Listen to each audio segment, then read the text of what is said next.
ഇത്രയും കാലമായിട്ട് ആരും തിരിച്ചറിയാതെ പോയ കാര്യമാണ് ഹീറ്റിംഗ് ബിൽ സീറോ ആയിട്ട് 123 കുടുംബക്കാരുണ്ട് എന്ന കാര്യം.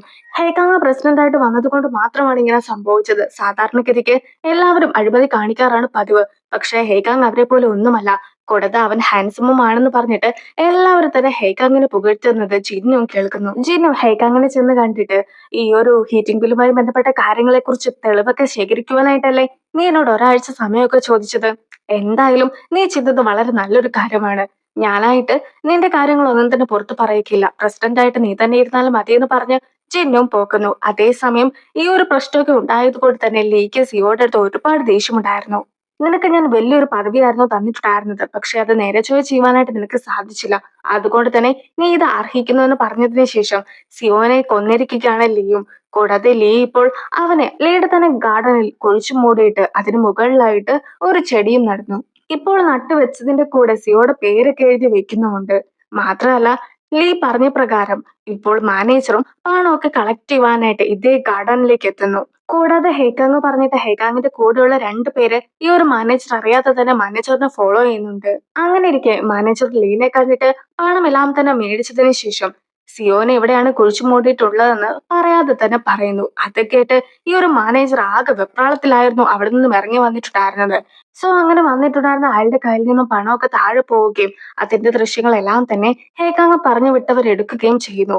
ഇപ്പോൾ അത് ഹേക്കാങ്ങിനെയും കാണിച്ചു കൊടുക്കുന്നു. ടേസൺ എന്ന വലിയൊരു കൺസ്ട്രക്ഷൻ കമ്പനിയൊക്കെ ഉണ്ട്. ആ കൺസ്ട്രക്ഷൻ കമ്പനിയുടെ പേരിലാണ് ഈ ഒരു ഗാർഡൻ ഉള്ളതും. എന്തായാലും ഇതേ കമ്പനി തന്നെയാണ് നമ്മുടെ അപ്പാർട്ട്മെന്റ് തന്നെ പണിതിട്ടുള്ളത്. നിലവിലെ മീറ്റർ കേടാണെന്ന് പറഞ്ഞിട്ടുണ്ടായിരുന്നത് കൊണ്ട് തന്നെ പുതിയ മീറ്റർ ഒക്കെ വെക്കുവാനായിട്ട് പണം വേണമല്ലോ. ആ പണം കളക്ട് ചെയ്യുവാനായിട്ടാണ് ഗാർഡനിലേക്ക് മാനേജർ പോയിട്ടുണ്ടായിരുന്നത്. എന്തായാലും ഈ ടേസൺ കമ്പനിക്ക് ഇതിൽ എന്തൊക്കെയോ പങ്കുണ്ട്, നമുക്കത് കണ്ടെത്തണമെന്ന് ഗിൽ പറഞ്ഞു കൊടുത്തത് പ്രകാരം ഇപ്പോൾ ഇവരെല്ലാവരും കൂടി ചേർന്നിട്ട് ഈ ഒരു ടേസൺ കമ്പനിയുടെ തന്നെ സിയോനെ കാണുവാനായിട്ട് എത്തിയിരിക്കുകയാണ്. അങ്ങനെ അവൻ എത്തുമ്പോഴത്തേക്കും സിയോ അവന് വേണ്ടി കാത്തിരിക്കുകയായിരുന്നു എന്ന് പറഞ്ഞിട്ട് അവിടെ ഉണ്ടായിരുന്ന സ്റ്റാഫ്സ് അവനെ അകത്തേക്കും കയറ്റിവിടുന്നു. ഹാരിയും ലിസാർഡും കൂടി കാർഡ്സ് ഒക്കെ കളിക്കുന്നു. അങ്ങനെ ഇരിക്കെ ഹാരി വിജയിക്കുന്ന അതേ സമയത്ത് തന്നെ ബുക്കിന് പനിയാണെന്ന് പറഞ്ഞിട്ട് ബുക്കിന്റെ ടീച്ചർ ഹരിനെ കോൾ ചെയ്യുകയാണ്. ഹാരിയും ഇപ്പോൾ ബുക്കിനെ കിൻഡർ ഗാർഡനിൽ നിന്നും കൂട്ടിക്കൊണ്ടുവരുന്ന സമയത്ത് ബുക്കും അവന്റെ ബാഗ് പിടിക്കാമോ എന്ന് ഹാരിയോട് ചോദിക്കുന്നു. സാധാരണഗതിക്ക് എല്ലാ കുട്ടികളുടെയും ബാഗ് പിടിക്കുന്നത് അവരുടെ അമ്മമാരാണ്. അതുകൊണ്ടാണ് ബുക്കും ഇങ്ങനെ ഒരു കാര്യമൊക്കെ ചോദിച്ചത്. എന്തായാലും അത് കേട്ടിട്ടുണ്ടായിരുന്ന ഹാരിയും ബുക്കിന്റെ ബാഗ് ഒക്കെ മേടിച്ചു പിടിക്കുന്നു.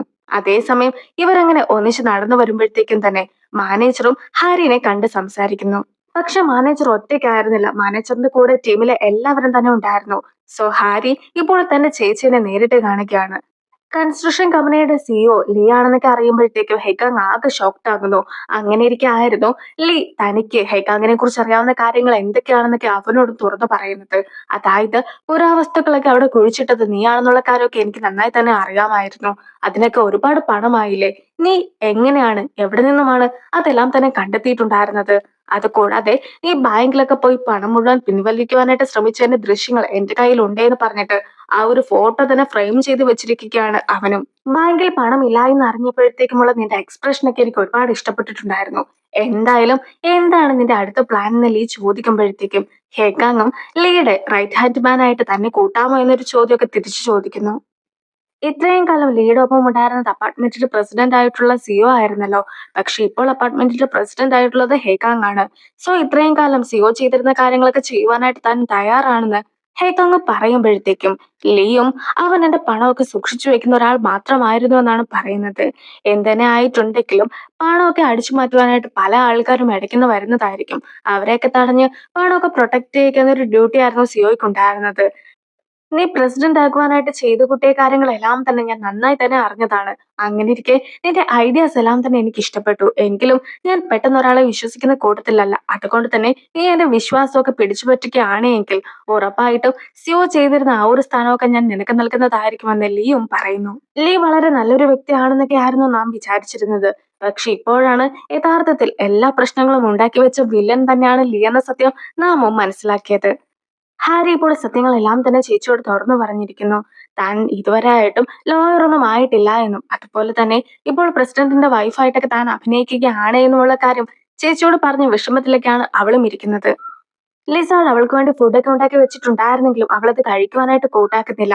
പോരാതെ അവളിപ്പോൾ ഹെക്കങ്ങൊക്കെ വന്ന് കഴിയുമ്പോൾ തന്നെ വീട്ടിൽ നിന്ന് പോകുന്നുമുണ്ട്. എന്താണ് അവൾക്ക് സംഭവിച്ചതെന്നൊക്കെ അവർ ചോദിക്കുന്നുണ്ടെങ്കിൽ പോലും അവൾ മറുപടി ഒന്നും പറയാതെ ആകെ വിഷമത്തിലായിരുന്നു ഉണ്ടായിരുന്നത്. സത്യങ്ങളൊക്കെ മനസ്സിലാക്കിയിട്ടുണ്ടെന്ന ചേച്ചി ആകെ വിഷമിച്ചായിരുന്നു പോയത്. അതൊക്കെ ഓർത്ത് വിഷമിച്ചിരിക്കുന്ന ഹാരിയും ഇപ്പോൾ ഡ്രിങ്ക്സ് ഒക്കെ കുടിച്ചിട്ട് തന്റെ ഫ്രണ്ടിന് വേണ്ടി കാത്തിരിക്കുന്നു. പക്ഷെ ഫ്രണ്ട് വരുന്നതിന് മുമ്പ് അവിടെ എത്തിയിട്ടുണ്ടായിരുന്നത് ഹേക്കാങ് ആയിരുന്നു. അങ്ങനെ ഇരിക്കെ ഹാരിയോട് കൂടുതൽ കാര്യങ്ങളൊക്കെ ഹേക്കാങ് ചോദിക്കുന്നുണ്ടെങ്കിലും അവൾ മൊത്തത്തിൽ കാര്യങ്ങൾ തുറന്നു പറയുന്നില്ല. എങ്കിലും എന്നെ വളർത്തിയതെല്ലാം തന്നെ എന്റെ ചേച്ചിയാണ്. അങ്ങനെ ഇരിക്കെ ചേച്ചിയോട് എനിക്ക് ഒരുപാട് കടപ്പാടുണ്ടെന്ന് അവൾ പറയുമ്പോഴത്തേക്കും ഇതേ സിറ്റുവേഷനിലൂടെ തന്നെയാണ് ഞാനും വന്നിട്ടുള്ളത്. എന്നെയും ഒരാളാണ് വളർത്തിയിട്ടുണ്ടായിരുന്നത്. പക്ഷെ അയാളും തിരിച്ചൊന്നും പ്രതീക്ഷിക്കാതെയാണ് എന്നെ വളർത്തിയതെങ്കിൽ പോലും എനിക്കും എങ്ങനെയെങ്കിലും അയാൾക്ക് ഹെൽപ്പൊക്കെ ചെയ്യണമെന്ന് അതിയായ ആഗ്രഹമുണ്ട്. നമ്മളെ പ്രൊട്ടക്ട് ചെയ്യുന്നവരും നമ്മൾ പ്രൊട്ടക്ട് ചെയ്യുന്നവരുമായിട്ടുള്ള ഒരുപാട് ആൾക്കാർ ഇവിടെ ഉണ്ട്. അങ്ങനെ ഇരിക്കെ നമ്മൾ എന്തിലേലും തോറ്റു പോകുമ്പോഴത്തേക്കും നമ്മൾ ഒറ്റയ്ക്കായിരിക്കുകയില്ല, അവർ കൂടി തോറ്റു പോകുന്നതായിരിക്കും. അതുകൊണ്ട് തന്നെ ആ ഒരു കാര്യം ഓർമ്മയിൽ ഉള്ളിടത്തോളം കാലം നമുക്ക് അതൊരു മോട്ടിവേഷൻ തന്നെയാണ് നൽകുന്നതെന്ന് ഹേക്കാങ്ങും അവൾക്ക് പറഞ്ഞു കൊടുക്കുന്നു. ഹേക്കാങ് പാർക്കിനെ കാണുവാനായിട്ട് ജയിലിൽ എത്തുമ്പോഴത്തേക്കും പാർക്കിന് നല്ല സുഖമില്ലാത്തത് കൊണ്ട് തന്നെ വിസിറ്റേഴ്സിനെ അനുവദിക്കുന്നതായിരിക്കുകയില്ല എന്നൊരു കാര്യമായിരുന്നു അവൻ അറിഞ്ഞത്. സോ അവൻ നേരെ സണ്ണിനെ കോണ്ടാക്ട് ചെയ്യുന്നു. ഇപ്പോൾ പാർക്കിനെ വിട്ടുകൊടുക്കുവാനൊന്നും സാധിക്കുകയില്ല. അതേസമയം നീ എത്രയും വേഗം പണമൊക്കെ നൽകുകയാണെങ്കിൽ പാർക്കിനെ ചികിത്സയ്ക്ക് അയക്കുവാനായിട്ട് ഞാൻ തയ്യാറാണെന്ന് സണ്ണും ഹേക്കാങ്ങിനോട് പറയുന്നു. അടുത്തതായിട്ട് എന്താണ് പ്ലാൻ എന്ന് ആലോചിക്കുന്ന ഹേക്കാങ്ങും ടീമും എത്രയും വേഗം ലീയുടെ വിശ്വാസമൊക്കെ പിടിച്ചു പറ്റിയിട്ട് എന്ത് ജോലിയായിരുന്നോ സിഒ ചെയ്തിട്ടുണ്ടായിരുന്നത് ആ ഒരു ജോലിയൊക്കെ നേടിയെടുക്കുക. അതിനുശേഷം ലീയുടെ അടുത്ത് നിന്നും പണമൊക്കെ അടിച്ചു മാറ്റിയിട്ട് രക്ഷപ്പെടാമെന്നാണ് ഹൈക്കാങ് തീരുമാനിക്കുന്നത്. കൂടാതെ സിയോനെ കുറിച്ച് ഒരു വിവരവും ഇല്ലാത്തത് കൊണ്ട് തന്നെ സിയോനെ കുറിച്ച് അന്വേഷിക്കുവാനായിട്ടും ടീം അംഗങ്ങളെ പറഞ്ഞു വിടുന്നു. സിയോയുടെ വീട്ടിൽ ചെന്ന് നോക്കുമ്പോഴത്തേക്കും വീട്ടിൽ ആരും തന്നെ താമസമില്ല എന്നൊരു കാര്യമാണ് നാമിന് മനസ്സിലാക്കുവാനായിട്ട് സാധിച്ചത്. അടുത്തതായിട്ട് ഗില്ലും അവന്റെ കാർഡ് ഡീറ്റെയിൽസ് ഒക്കെ നോക്കുമ്പോഴത്തേക്കും ഇത്രയും കാലമായിട്ട് എന്ത് സാധനം മേടിച്ചാലും കാർഡ് വഴി മേടിച്ചുകൊണ്ടിരുന്ന സിഒ ആകട്ടെ ഇപ്പോൾ കാർഡ് ഉപയോഗിക്കുന്ന കൂടിയില്ല. കൂടാതെ അയാളുടെ ഫോണ് സ്വിച്ച്ഡ് ഓഫ് ആണ്. സിയോയുടെ ഒരു വിവരവും ഇല്ലാത്തത് കൊണ്ട് തന്നെ ഇപ്പോൾ സിയോയുടെ കൂടെ നടന്നവരെല്ലാവരും തന്നെ ഹേക്കാങ്ങിന്റെ ടീമിൽ കൂടുവാനായിട്ട് ബിഗ് ബ്രദറിനെ സോപ്പിട്ട് നിൽക്കുകയാണ്. അങ്ങനെ ഇരിക്കെ സിയോനെ കുറിച്ചുള്ള വിവരങ്ങളെല്ലാം തന്നെ അവരുടെ അടുത്തായിട്ട് ചോദിക്കുന്നുണ്ടെങ്കിലും അവർക്കും സിയോ എവിടെ പോയെന്നൊന്നും തന്നെ അറിയിക്കുകയുണ്ടായിരുന്നില്ല. എങ്ങാനും അവൻ വല്ല ട്രിപ്പിനും പോയതായിരിക്കുമെന്നാണ് അവരും സംശയിക്കുന്നത്. ഹേക്കാങ് ജിന്നിന്റെ അടുത്ത് ചോദിക്കുമ്പോഴത്തേക്കും അവന് മൊത്തത്തിൽ ഒരുപാട് രീതിക്കുള്ള അഴിമതികളൊക്കെ നടത്തിയിട്ടുണ്ടായിരുന്നു.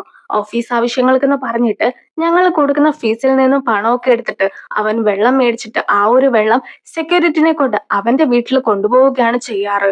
വെള്ളമൊക്കെ മേടിക്കുവാൻ അധികം പണം വേണ്ടെങ്കിൽ പോലും ആ ഒരു പണം പോലും ഞങ്ങളുടെ കയ്യിൽ നിന്ന് പിരിച്ചിട്ടാണ് അവൻ എടുക്കാറ്. അത് കൂടാതെ അവന് ശുദ്ധമായിട്ടുള്ള പച്ചക്കറിയൊക്കെ വേണം. സോ നമ്മുടെ തന്നെ അപ്പാർട്ട്മെന്റിന്റെ മുകളിൽ അവര് കൃഷി ചെയ്യുന്നുണ്ട്. എല്ലാവർക്കും വേണ്ടി എന്ന രീതിക്കാണ് കൃഷിയൊക്കെ ചെയ്യുന്നതെങ്കിൽ പോലും ആ കൃഷി ചെയ്ത് കിട്ടുന്ന സാധനങ്ങളെല്ലാം തന്നെ സിയോയുടെ വീട്ടിലേക്കാണ് പോകുന്നത്. കൂടാതെ ഞങ്ങൾ പല രീതിക്കുള്ള പ്രശ്നങ്ങളൊക്കെ സിയോനെ അറിയിച്ചതാണ്. എന്തൊക്കെ പ്രശ്നങ്ങൾ അറിയിച്ചിട്ടുണ്ടെങ്കിലും സിയോ അതൊന്നും തന്നെ കേൾക്കുവാൻ പോലും കൂട്ടാക്കുകയില്ല. ഓരോ കാര്യങ്ങളിലും നടപടിയെടുക്കാതെ അയാളുടെ സ്വന്തം ഇഷ്ടപ്രകാരമാണ് എല്ലാ കാര്യങ്ങളും ചെയ്തു കൂട്ടുന്നത്. നമ്മുടെ അപ്പാർട്ട്മെന്റ് പണിത കൺസ്ട്രക്ഷൻ കമ്പനി എന്തെങ്കിലും തെറ്റുകളൊക്കെ ചെയ്തിട്ടുണ്ടെങ്കിൽ അതിന് എഗെയിൻസ്റ്റ് ആയിട്ട് നമ്മൾ സംസാരിക്കുമ്പോഴത്തേക്കും സിഒ ഒരു രീതിക്കും നിയമ നടപടി എടുക്കുവാനായിട്ട് തയ്യാറായിരുന്നില്ല. ഏതെങ്കിലും റെപ്രസെന്റേറ്റീവ്സ് ഇതിനെക്കുറിച്ച് ചോദ്യം ചെയ്യുകയാണെങ്കിൽ എങ്ങനെയെങ്കിലും അവരുടെ സ്ഥാനമൊക്കെ കളയുകയും അതുപോലെ തന്നെ സിഒയ്ക്ക് ഇഷ്ടമുള്ള ആൾക്കാരെ മാത്രം ആ സ്ഥാനങ്ങളിലേക്ക് പ്ലേസ് ചെയ്യുകയുമാണ് ചെയ്തിട്ടുണ്ടായിരുന്നത്. എന്തായാലും സിഒ ഇതുപോലെ ഒരുപാട് അഴിമതികളൊക്കെ കാണിച്ചു കൂട്ടിയിട്ടുണ്ട് എന്ന് പറഞ്ഞിട്ട് ചിന്ന ഒരുപാട് കാര്യങ്ങൾ ഹേക്ക് അങ്ങനെ അറിയിക്കുന്നു.